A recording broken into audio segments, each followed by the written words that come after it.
The storm hit just after midnight.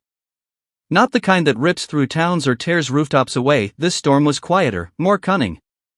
It crept into Miranda's life like a whisper, a shadow slipping beneath the doorframe, curling into the corners of her soul.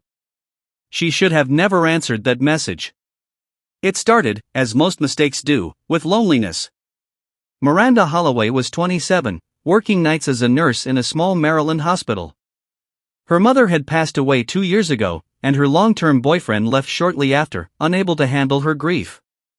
Since then, she'd buried herself in work, barely eating, barely sleeping, living on caffeine and routine. Her world had shrunk to white hallways, patient monitors, and the fading hum of 4 drips. One evening, as the rain tapped on her apartment windows and silence wrapped the room in a cold embrace, Miranda opened an old chat app she hadn't used in years. "Unknown, you look like someone who understands what it means to be invisible." She stared at the screen. No profile picture. No name. Just a void, a stranger speaking to the ache she'd buried deep inside. Curiosity overpowered caution. "Miranda, who is this?" "Unknown, someone who sees you." That night began something she couldn't explain. The messages came every evening at the same time, 12:04 a.m. Always poetic, always unsettling. The stranger knew things. About her job. Her favorite book. The necklace her mother gave her before she died. She should have been scared, but she wasn't. She felt seen. Wanted. Desired. And then came the voice. He called himself Aaron. His voice was deep, seductive, like silk soaked in sorrow. Over the phone, he told her things no one had ever dared to say, that she was beautiful, even in her sadness. That her loneliness had power. That her pain was perfect. She fell for him. Not just emotionally, but physically, spiritually. She felt addicted, consumed. And that's when the shadows began to follow her. They weren't hallucinations. She knew that much. The lights in her apartment flickered even when power was stable.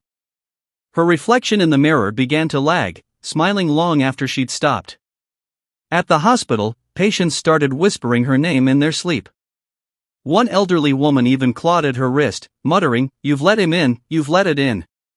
The more she talked to Aaron, the darker her world became. She stopped sleeping. Her co-workers noticed bruises she couldn't explain, her eyes growing hollow, distant. Her manager offered her time off, but Miranda declined. She didn't want to be alone with herself. Because deep down, something terrifying was growing inside her, and Aaron was feeding it. One night, she heard the front door open, though it had never been unlocked. She stood in her living room, heart hammering, as the lights dimmed to nothing. Then she saw him, a man-shaped shadow, no face, no features. Just eyes like burning coal. Aaron had crossed over. "You called me," he whispered. "You needed someone, and I came." She should have run. Screamed. Prayed. But instead, she whispered, "Stay." Part 2, The Breaking. The weeks that followed were a blur of half-real dreams and full-blown nightmares. Miranda stopped going to work. Her apartment grew colder, darker, mold in the corners, mirrors draped, candles melted into skeletal stubs. Aaron would appear only at night.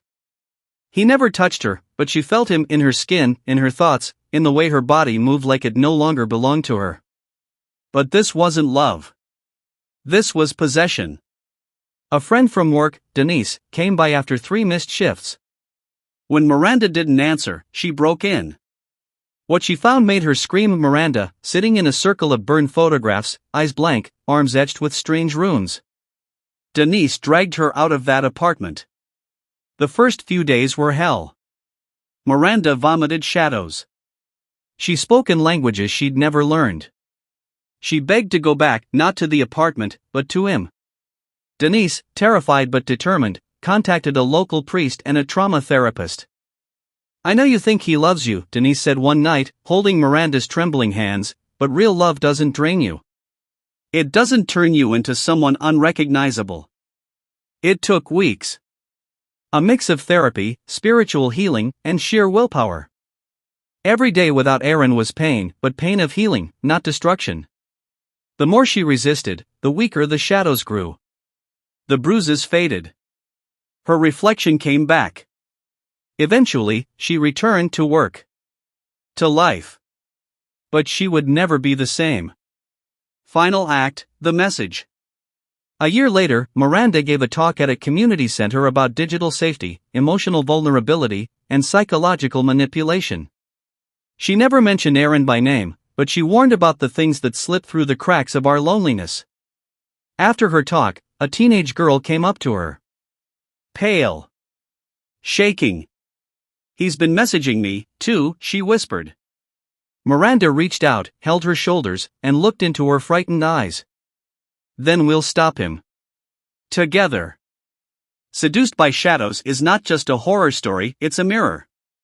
Many of us, especially in moments of isolation and pain, are vulnerable to forces that promise comfort but demand our soul in return. Sometimes, those forces are people. Sometimes, they're habits. And sometimes, they are the darker parts of ourselves we've never learned to face. Miranda's story teaches us that love should never cost your light. That healing is painful but powerful. And that even the deepest shadows can't stay where courage walks in.